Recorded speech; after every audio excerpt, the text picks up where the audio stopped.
Welcome to Nerds of the Round Table, where we talk about Marvel, and more Marvel.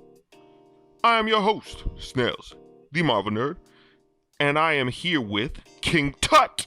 Yo, welcome to the tomb, and we have got some new shit for you.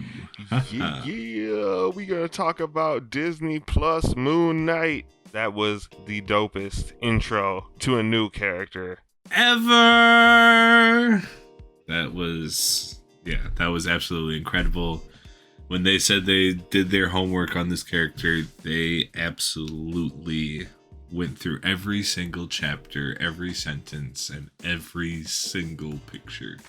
It's amazing. Yeah, there's some Easter eggs in here that you wouldn't believe. There's some stuff in the episode that was crazy. And I really dig the horror vibe they're going for. So, to start it off, Moon Knight, for those who don't know, suffers from dissociative identity disorder. Moon Knight's real name is Mark Spector.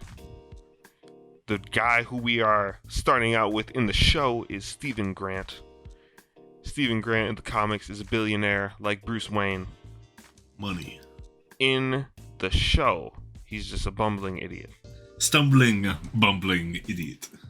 Yeah, and on the other side of him, we got Arthur Harrow going crazy already right off the bat. I didn't think we was going to get deep dove right into all of his powers and his mysticism right away, and I love it. Starts off, smashing the glass up, putting it in his shoes, and going for a walk, representing an obsession with pain like he did in the comics. It was, like, right off the bat, they hit it on the fucking head. It was amazing. I really dig how they did his whole pain thing. Yeah, Ethan Hawke did his homework. I want to know what significance that plays, and what do you think? What do you think? Do you know what that is? That just what is that? The pain aspect? Yeah. Why is he putting glass in his shoes? Do you think? I believe that it's kind of a way to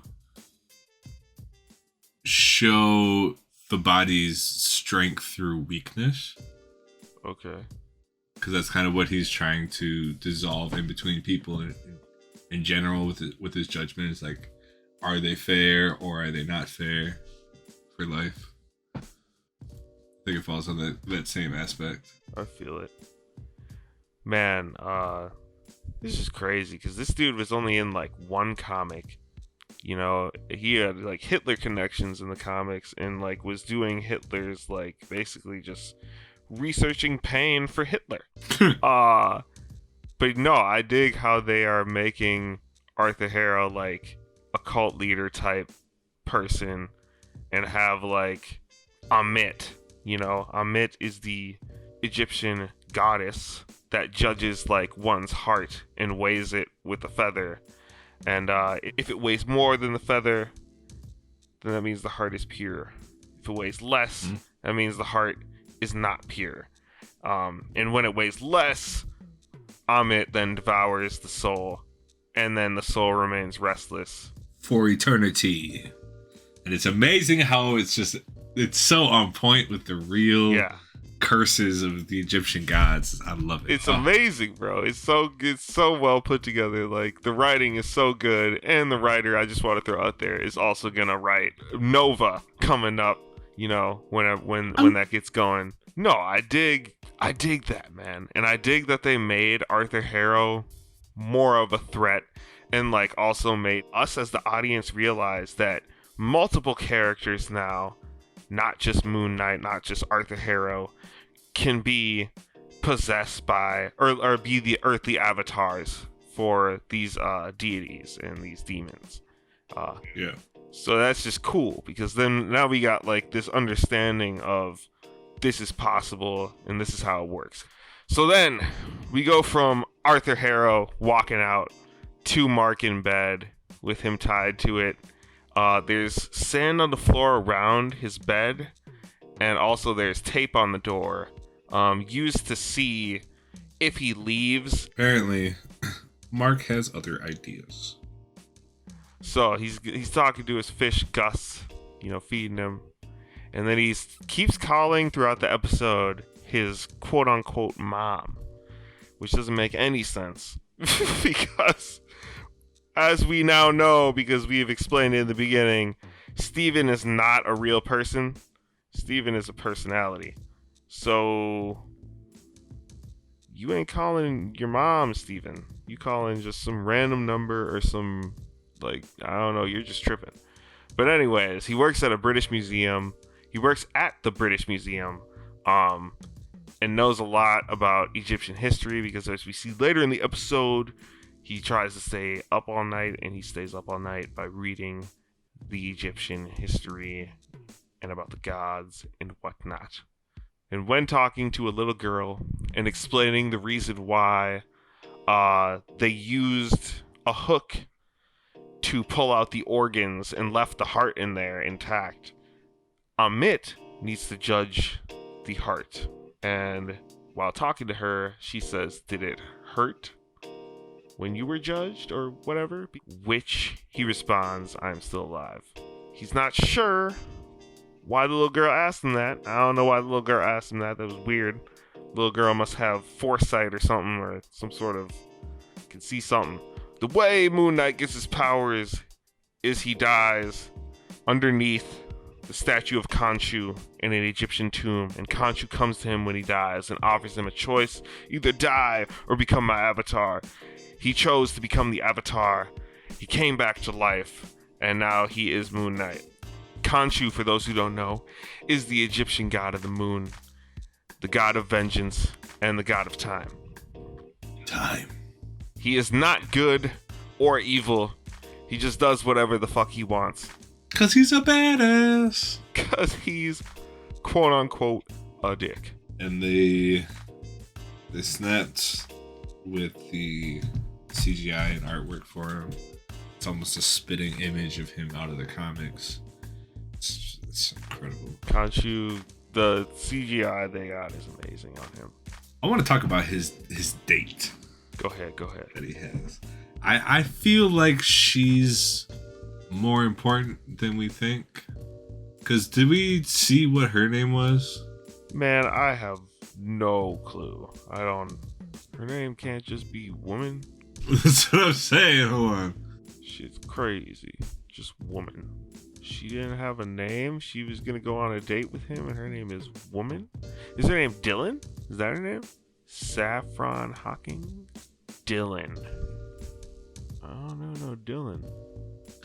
Yeah, because that makes it even more weird that we don't know her name. He's apparently supposed to go on this date with her that Mark asked her out to, knowing that Steven is a vegan. To a steakhouse. Steven's a vegan. Mark is not. Unfortunately, as much as he already has multiple personalities, people still don't call him by his regular name. They call him Stevie. They call him Stan or whatever you call him. What do you call him? Stuart. Stu? Yeah. I was like, man, y'all just don't know what his name is. Just pure disrespect. Boss lady sucks. In the comics, she worked for him as Stephen Grant, but now he's working for her because he's this bumbling buffoon Stephen Grant, which I think is pretty funny, actually. He's trying to, like, make a point to this woman that, like, hey, man, there's, like, 9 Ennead Egyptian gods, not fucking, what do they have, like 8, 7? I don't know. 7. They were missing 2. Which is also calling an possible hint at the fight between Horus and Set for the right of the 9th Ennead. I want to speak on that a little bit more, but go ahead and finish what you're saying. Oh, yeah. So, yeah, like he said, there was talk about 7 Enneads, but there's really 9.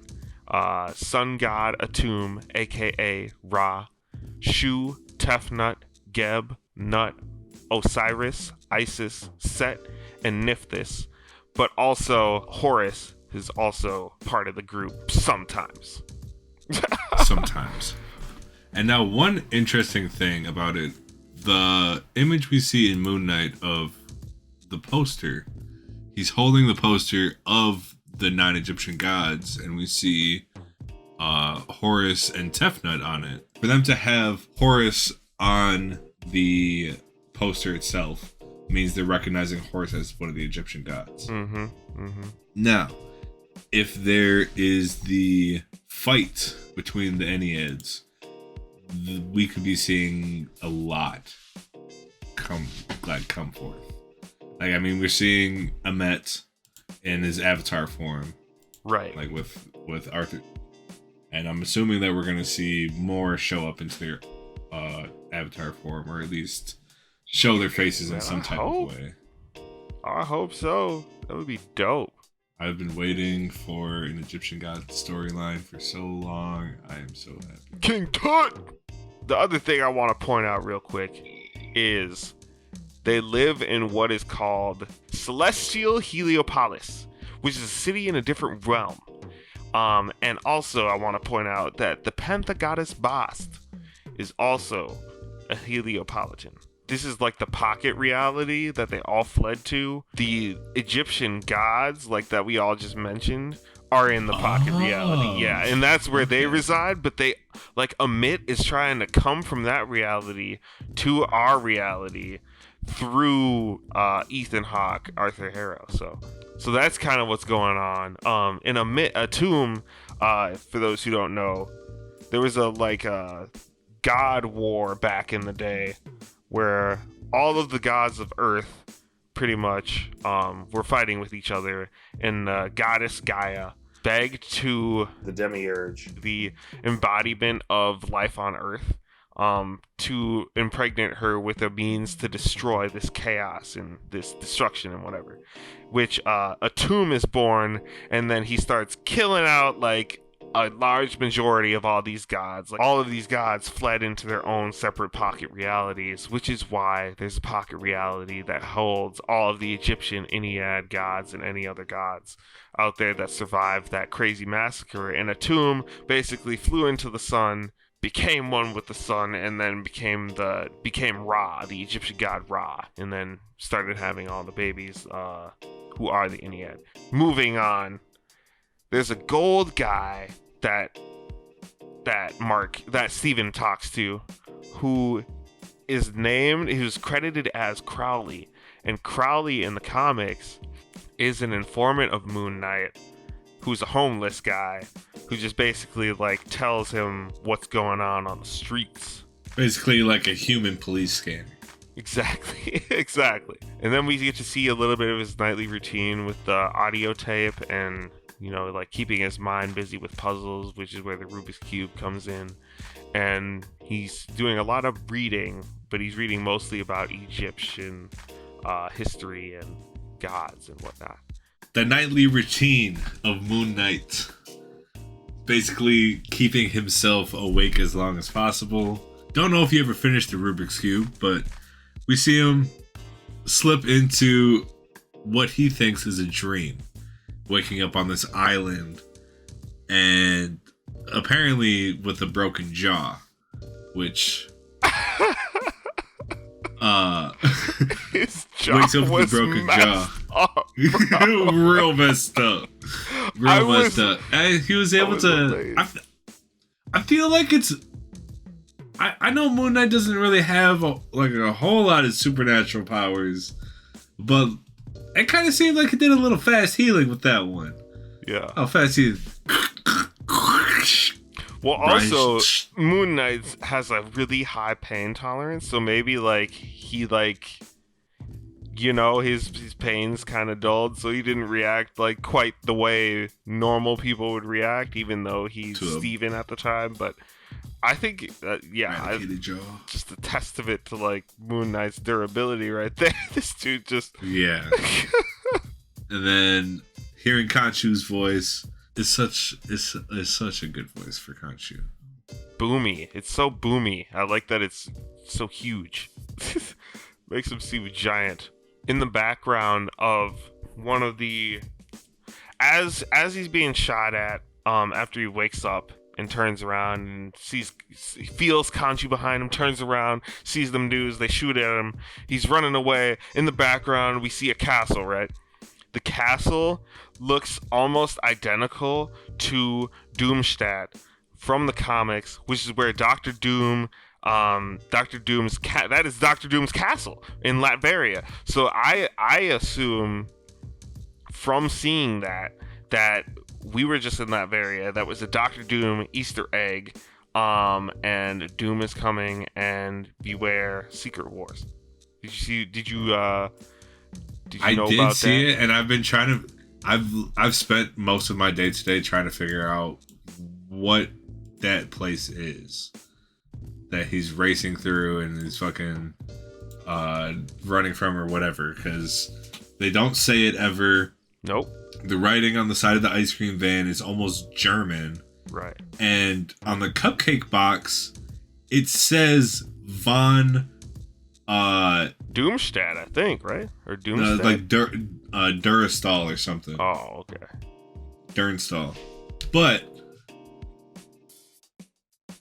the fact that it says von anything is more than enough for me. Right. It shouldn't be von nothing. Ain't no von nothing. Ain't no Von nothing besides Von Doom. You know what I'm saying? Doom. And I'm not 100% sure if that's Doom Castle. If anything, it reminds me of the compound that Zemo went to. I feel it. But not in wintertime. Man, I hope it's a Doom Easter egg. I hope I hope they start seeding us with the fruits of later on, man. Because it's taking them a while to get it going. We meet up with Arthur Harrow next, right? In the field, and he's showing off this power that he has. He judges one person. That person scales to the right and is deemed They have a blessed heart. and it turned green. And then he was allowed to go about his business. And then this nice little old lady comes up. Her soul is judged, or her heart, and it is deemed not good. And then we see immediately Gets her entire life force sucked out of her. that was it. No matter how much she thinks she's been good her entire life, It's crazy. Amet does not care. Amet is life. Amet is She truth. sees all. She could see your past, present, and future. So she got essentially tired of judging people in the realm she was in and judging them when they died, and wanted to judge them in the real world so that she could prevent, as Arthur Harrow was saying, people like Hitler from coming into power and whatnot. Because, you know, if he was judged before, he probably wouldn't have done what he did. It seems like he is truly the avatar of Amit, and she is using him to judge the people who are alive right now, and he is also trying to simultaneously figure out a way for her to come back to the world of the living, or to Earth, I should say, which is crazy. Crazy. He is then told someone thwarted their plans for whatever they were doing, and he calls out this phrase, and everybody recognizes it besides Steven. And he is singled out, and then he brings him up, and he's like, Oh, bollocks. give me the scarab. And he's like, yeah, cool, man. Like, you can have the scarab. I don't give a fuck. Like, this isn't mine. I don't even know where this came from. Here, take it. Wait, whoa, what the fuck? My arm just went. I'm sorry. I'm not actually doing this. But I can't actually he can't hand him the scarab because Khonshu and Mark are like tearing him back because they don't want this guy to have the scarab, because if he gets the scarab, then Amit is coming back. Now, that's hilarious. That was a great, that scene had me cracking up, bro. And then he's like running away, and then he's like, wait, man, like, hey, I've tried to give you the scarab, you know, I wanted to give you the scarab, and then he blacks out, and he comes to, and all these dudes are just laid out. And he's like, oh man, like, I did not mean to do that. Runs into the car, drives away, blacks out multiple times during this car chase. Which would be, I think, I would be losing my shit way more. I know. Completely blacked out in this drive, Bro. more than I'm getting shot at. And the thing about it is, you black out, and then you come back in, like, you're good. You're like, what happened? For real. Oh, that'd be trippy, man. Just like seeing it from the perspective of him is just amazing. I really like that aspect, and I hope they keep that for at least a little bit longer. But I did hear that Steven isn't in as many later episodes. The cinematography so far has been brilliant. It's been amazing. Brilliant.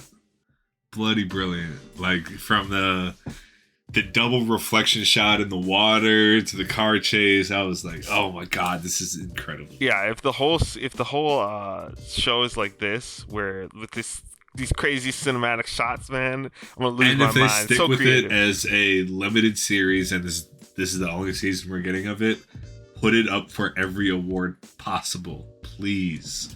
Shit on Hollywood. Let Will Smith try to smack that. I had to throw one in there. Snap it. Well, then he like comes to the last time he's driving. He's trying to get away. Van dies. Then those logs that conveniently are still falling down the fucking mountain come and just take these dudes straight out, bro. And then we get the full force of unrated Marvel for a second. The violence, bro. Like, so brutal. And then Steven's reaction, oh shit. Yes, exactly. Yes. We wanted all of that right there. Don't change that, please. Please keep it. You know, he wakes up tied to the bed, tape on the door, sand fine, and he thinks that he was dreaming. Was he dreaming? Who? I don't know. So, see, the other thing that gets me is I really like the whole that he's got like traps set for his possible other self with like the tape on the door and stuff like that. Yeah. Because I used to be the same kind of person when I'd be trying to like catch my mom going through my stuff or something. I'd like pluck a hair out of my head and then leave it hanging off the side of my drawer, and I'd know if it was there or not when I got home. And I'd know. Genius, bro. We geniuses out here.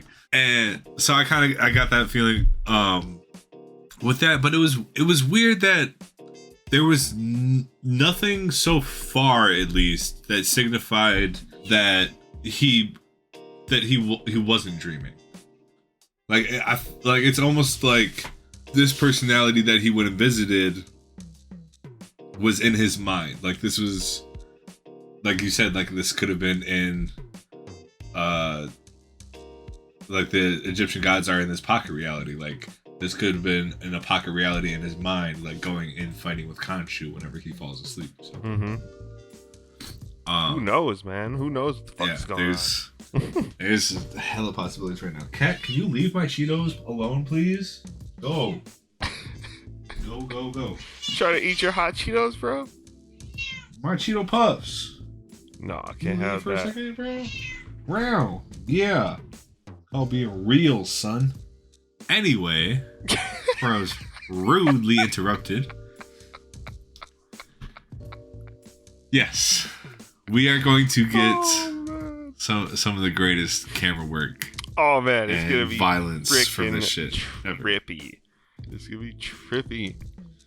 But then, as he also wakes up, we see that Senor Gus, the fish, now has 2 fins. Our new favorite super pet, Gus the goldfish, has 2 fins. He has magically sprouted another fin. This fish is indestructible. It's indestructible fish. Except for the fact that somebody bought the fish from a fish market. Maybe. Because unless this fish truly has he said he got like the fish from there, but did he get it that day or did he get it like a couple of days prior? We don't know how long he had the one finned fish.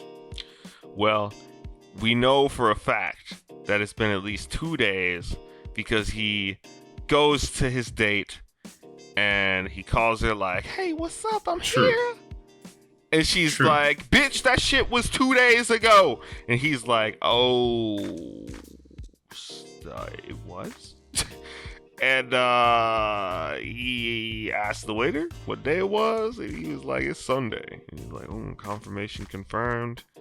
I done missed 2 days." So whoever was in control had 2 days to buy the fish, but also had 2 days to feed the fish.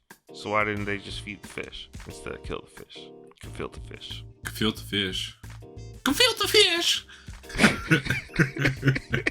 Shout out Chris Rock. Shout out Chris Rock. Shout outs. No, that's Chris Tucker, bro. That's Chris Tucker. Chris Tucker, I'm sorry. I got Chris Rock on the mind. It's my fault. Slap me. Alright. I believe this fish is the key to almost everything, though. Bro, it's got a pyramid in its tank. Is there a fish Egyptian god? I don't know why there would be. That is something I did not notice. There's no water. What? That is something I did not notice. But no, I think they had it had a pyramid in the fish tank. Not that this... I don't know. Hopefully this fish means something crazy. This should be wild, dog. I think the fish is everything. He then notices, looking around his room, that there's some marks on the floor. He's like, well, I don't ever move this here, whatever this is.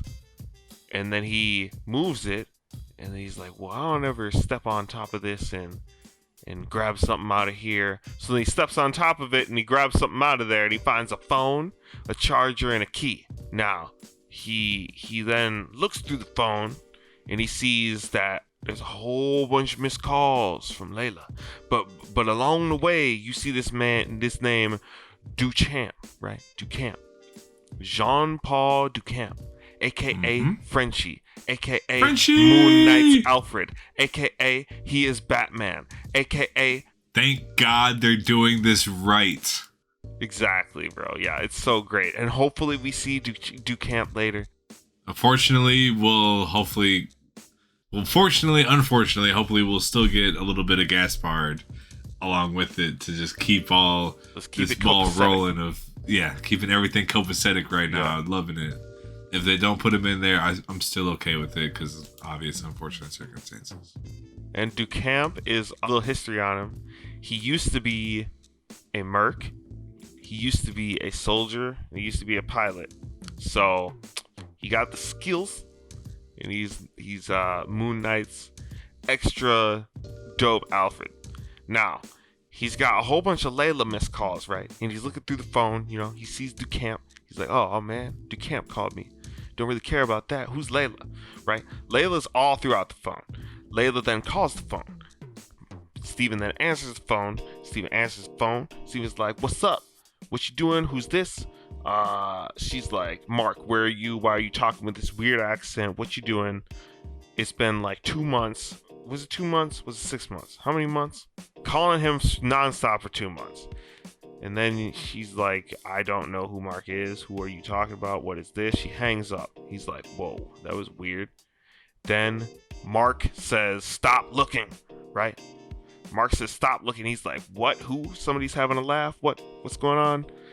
He goes to the mirror, sees in his reflection that it's making different movements than he is. He's tripping. He runs out into the hallway. He goes into the elevator, goes up a floor, and he's tripping on that floor. He goes down a floor. He's tripping on this floor, but he's tripping hard, right? Because Khonshu's coming. Khonshu's coming down the hallway. Khonshu's coming, and then stops the elevator, and then turns into an old lady, and then he's like, I lost the contact.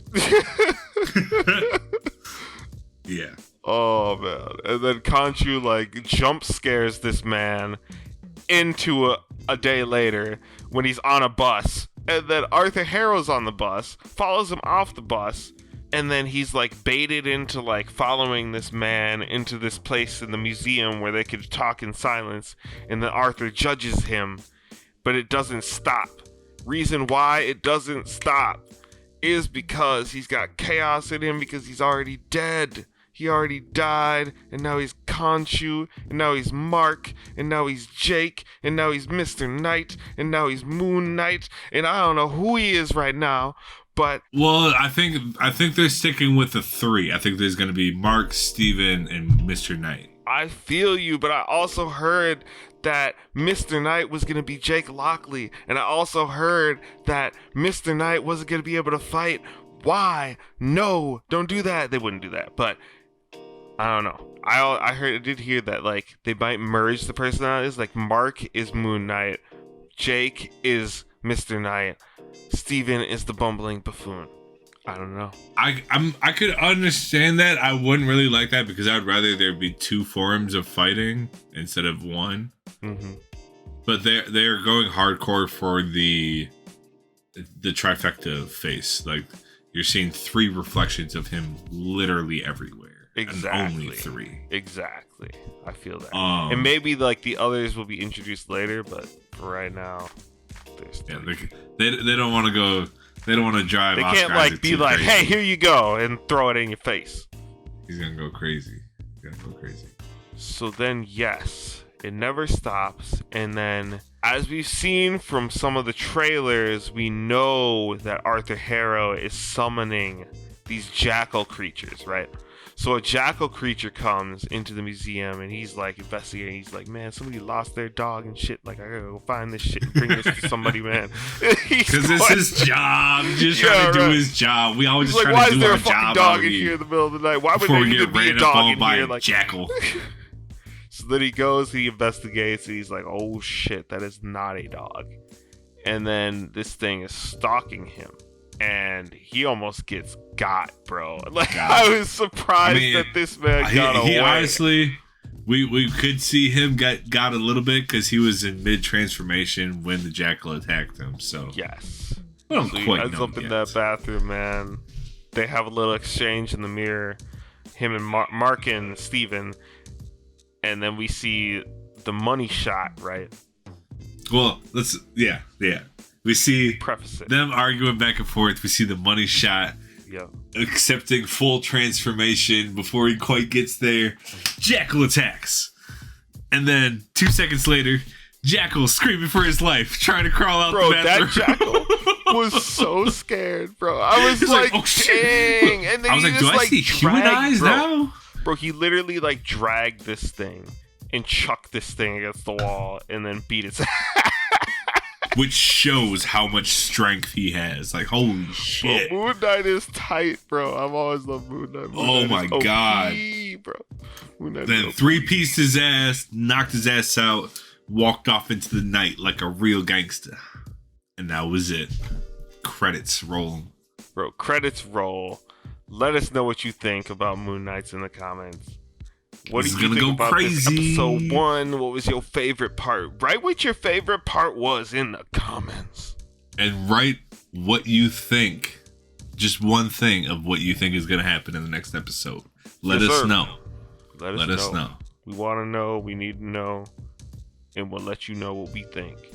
And as always, don't forget to like, subscribe, and hit the bell. Peace, love, and chicken grease. Peace out.